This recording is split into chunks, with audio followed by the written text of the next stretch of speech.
Let's take it back to when, Baby Got Back originally came out. Like, how did that song come together? Kind of weird. Baby got back. I was dating a girl back in the day. I mean, who was built.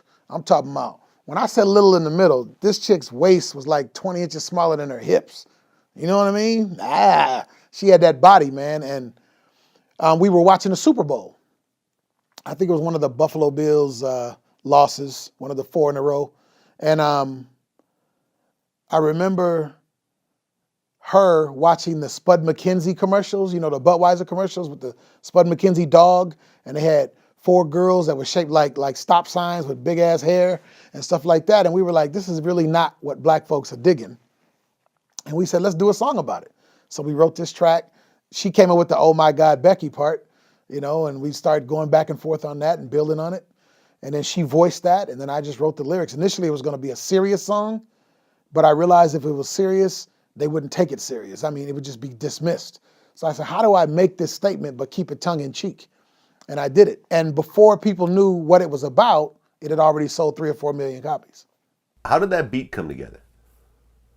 I just tell you the truth. I love techno, man. I'm a big Kraftwerk fan, and I ain't gonna even front.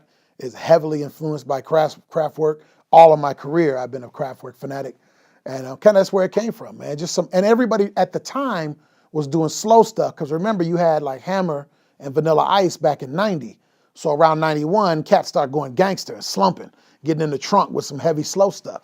So I said, you know what? I'm gonna stay in the trunk heavy, but I'm gonna come fast, and that's where it came from, really. The video comes out. Number one, it seemed like you kind of dissed Madonna in the video. No, I wasn't a diss towards Madonna. What it was a diss towards was the norm. So at the time, Cosmo defined anything bigger than a heroin addict as fat.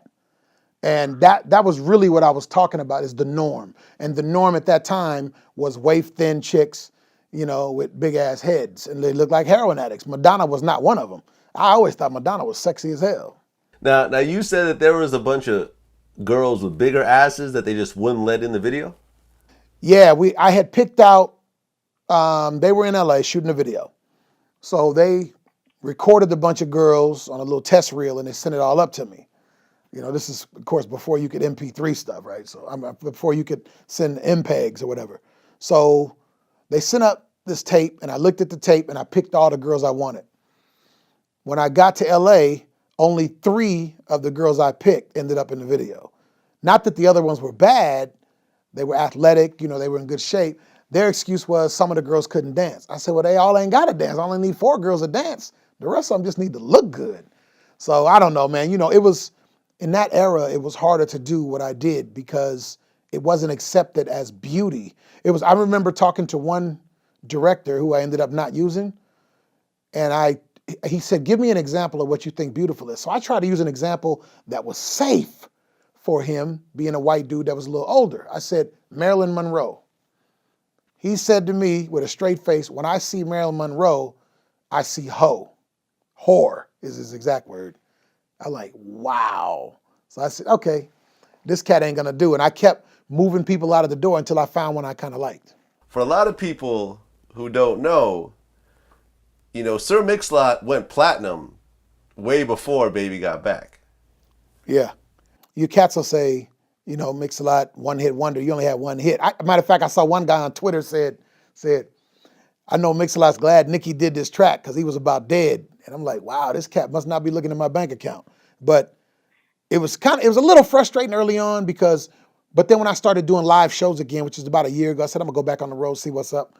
I realized that My Hoopty and Beepers and Bucking My Horse, Testarossa, Posse on Broadway, those songs got as much response as Baby Got Back.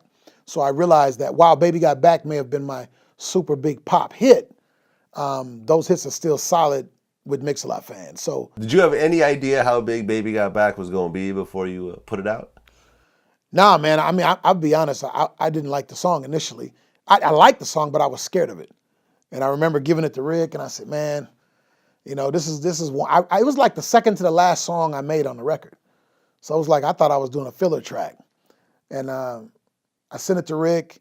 I said, Rick, man, I got 2 more songs. This one's called Baby Got Back. And Rick is real calm. He listened to the song. About 30 minutes later, he calls back. Mix. I said, yeah, Rick. That Baby Got Back song? So yeah, he said, get ready to make a lot of money.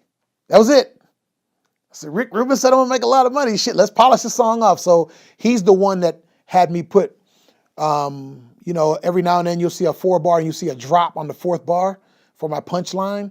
He's the one that did that. He wanted the lines that could offend people even accentuated. And so I redid the track with that in mind, and that's where the energy of the song came from. How much money has Baby Got Back got made in the time that it's been out? Tens of millions? Baby Got Back's made a lot of money, bro. I mean, because I believe, first of all, why own your publishing if you're not willing to leverage it? Some people own publishing and just sit around and say no to every single opportunity. But the reason you own publishing is because as you get on in your career, you can still monetize those tracks, number one. And number two, you can continue to record music with integrity. So in other words, I can get in the studio and I'm doing a new record now and I could give a shit less who buys it because I make money on my publishing. So I put the record out, I have fun. My fans that are hardcore want to hear it, they can have it. And I do videos like that. I did a video called Cars. Didn't even try to sell the record. I just did the video because I always wanted to do it. So that's the luxury you get from owning your publishing and, more importantly, using it properly. Baby Got Back, I mean, tens of millions I think would be low. So Baby Got Back has made over 100 million, you feel? Oh, yeah. Oh, yeah. It's definitely made over $100 million. I can tell you that. I mean, I just look at my lifestyle and where it's been since 1992, and it hasn't fallen off.